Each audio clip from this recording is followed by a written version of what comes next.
Hey there, welcome to Science and Innovation History. I am your host, Chinatu Oji. Today, I want you to close your eyes and imagine a world where moments vanish forever, where faces faded from memory, where history existed only in paintings and written words for most of human experience. Or for most of human existence, this was what reality felt like. While you're closing your eyes and imagining, let's go on a break. When we return, I'll tell you what happened next.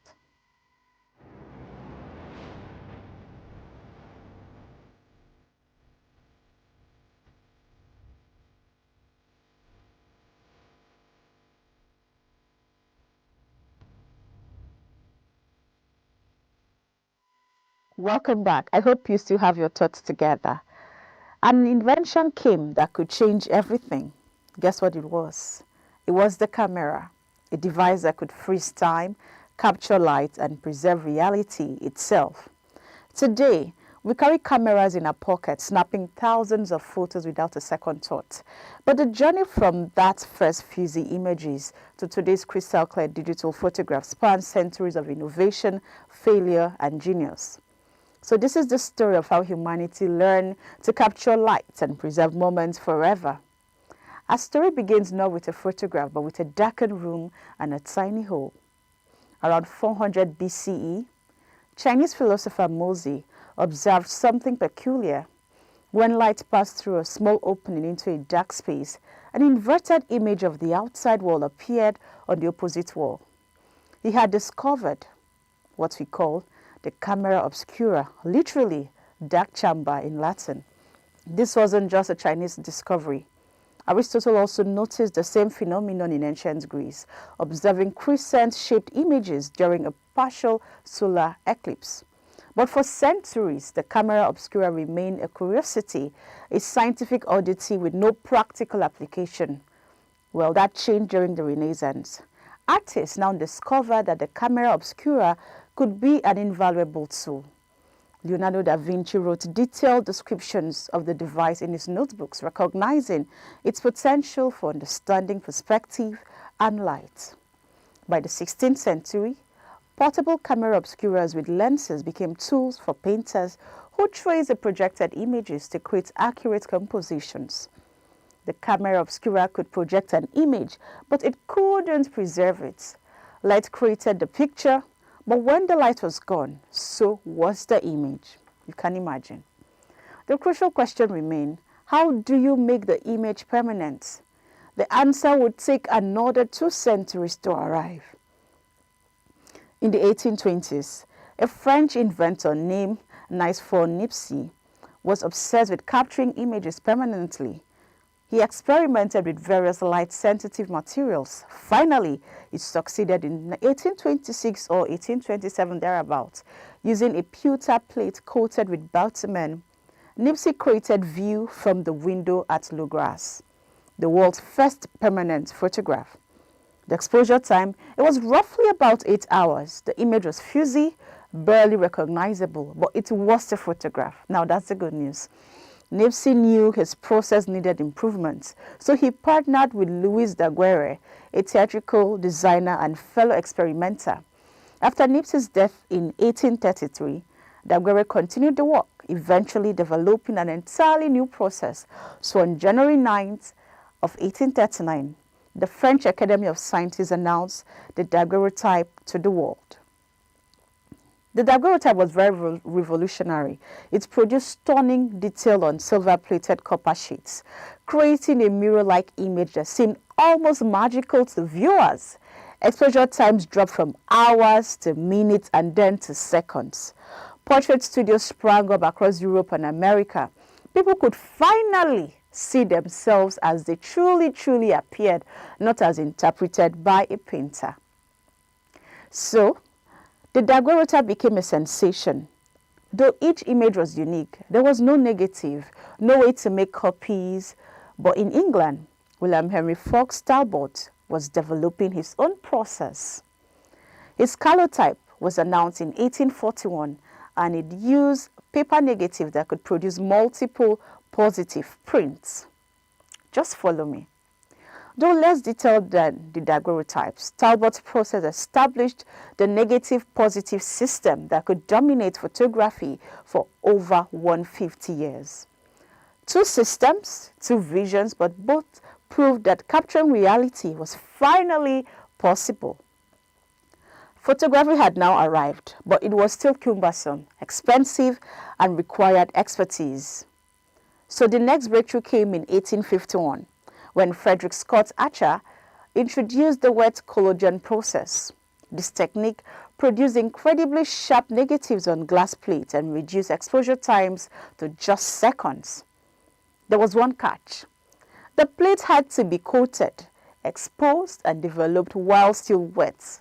So photographers became traveling chemists, hauling portable darkrooms wherever they went. This was the era of the American Civil War photographs of Matthew Brady's haunting images of battlefields and soldiers. Photography was now becoming a tool for documentation, for journalism, and for truth-telling. But it remained the domain of professionals. The chemicals were very dangerous, the process was finicky, and the equipment very heavy. Well, everything changed in 1888 when George Eastman, an American entrepreneur, introduced the Kodak camera. It was a simple box preloaded with enough film for 100 photographs. What is the best part? The slogan was, "You press the button, we do the rest." So customers sent the entire camera back to Kodak, which developed the film, made prints, reloaded the camera, and turned everything back to the customer. Eastman had democratized photography. No more darkrooms, no more chemicals, no expertise was now required. And so a year later, he introduced flexible celluloid roll film, eliminating glass plates entirely. So you see, photography was no longer just for professionals. It now belonged to everyone, including you and me. And suddenly, ordinary people could document their lives, their families, and their world. The snapshot was now born, and with it, a new relationship between people and their memories was also birthed. Let's go to the 20th century, where photography became mature and diversified. The first practical color process, autochrome, arrived in 1907. Though it was expensive and still cumbersome, it wasn't until 1935 that Kodak introduced Kodachrome, the first commercially successful color film. And suddenly, the world had color, not just in reality, but in photographs too. Camera design evolved rapidly. The Leica, introduced in 1925, popularized 35mm film and made cameras smaller, more portable, and more versatile. The single-lens reflex camera SLR gained popularity in the 1950s and 60s. Unlike earlier cameras where the viewfinder showed an approximation of what would be captured, the SLR used a mirror system that let photographers see what the lens saw. Now, this revolutionized precision in photography. Japanese manufacturers like Nikon, Canon, and Minolta, Olympus emerged as dominant forces, producing increasingly sophisticated cameras with advanced features. We now started to have automatic exposure, autofocus, motor drives, and each innovation made photography more accessible and more capable. Meanwhile, Edwin Land introduced another revolution in 1948, which was the Polaroid instant camera. For the first time, you could take a picture and watch it develop in your hands within minutes. No waiting for processing, no trip to the photo lab. This instant photo became a cultural phenomenon, party entertainment, artistic tool, and cherished keepsake, you name it. And so by the late 20th century, photography had become deeply woven into human culture. We now document everything, including birthdays, vacations, weddings, wars, moon landings, just everyday moments. Photography has now shaped how we remember, how we understand history, and how we see ourselves. But another revolution was coming, one that would change photography more dramatically than anything since Niépce's first fuzzy image in 1975. A Kodak engineer again named Stephen Sasson built the first digital camera. It weighed 8 pounds, recorded images into a cassette tape, and took 23 seconds to save a single black and white image at 0.01 megapixels. It was primitive, impractical, and absolutely revolutionary. Kodak, ironically, didn't pursue the technology aggressively, fearing that it would cannibalize their lucrative film business. And so, other companies took over without hesitation. Throughout the 1980s and 90s, digital cameras evolved from expensive professional tools to consumer products. Sony's Mavic, Canon's early digital SLRs, Apple's QuickTake each pushed the technology forward. The turning points came in the early 2000s, where digital cameras finally matched and then exceeded film quality for most purposes. Memory cards now replace film rolls. LCD screens let you review images instantly and delete the ones you don't like. So you could take thousands of photos with no recurring cost of film or processing. Photography now exploded. Without the constraint of film, people now were able to experiment freely. Digital editing software like Photoshop gave unprecedented control over the final image. Professional photographers initially resisted, but they then embraced the flexibility. By 2010, major camera manufacturers had stopped producing film cameras. The revolution in the digital space was now complete, or so it seemed, because the biggest revolution was yet to come. And it arrived in a device most people did not think of as a camera at all. So when Apple introduced the iPhone in 2007, its camera was an afterthought, a mere 2 megapixels, no flash, no zoom. But it had one killer feature.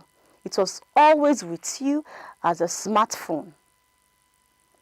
So as smartphone cameras began to improve, something remarkable happened. They did not just match dedicated cameras, they surpassed them in convenience, increasing in the capacity. And so today, smartphones use computational photography, combining multiple exposures, artificial intelligence, and sophisticated algorithms to create images impossible with traditional cameras. We now have night mode capturing detail in near darkness, portrait mode stimulating professional lens blur, and HDR combining exposures for perfect highlights and shadows. We now take more photographs in 2 minutes than humanity took in the entire 19th century.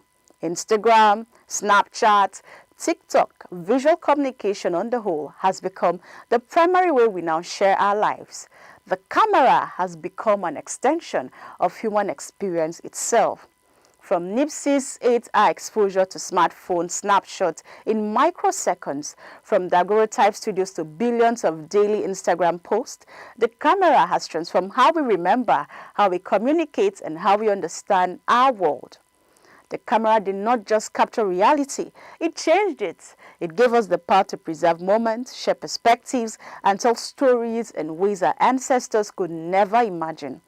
And as technology continues to evolve with AI, virtual reality, and technologies we haven't yet conceived, the camera's story is far from over. The next chapter is being written right now, with one photograph at a time. Capture your moments, capture your memory, and look back tomorrow. This is what we call it a wrap on this edition of Science and Innovation History. I hope you enjoyed this history of the camera in your hand. My name is Chinatu Oji. Do well to follow us across the different social media platforms, and of course share your thoughts. Until next time, it's bye for now.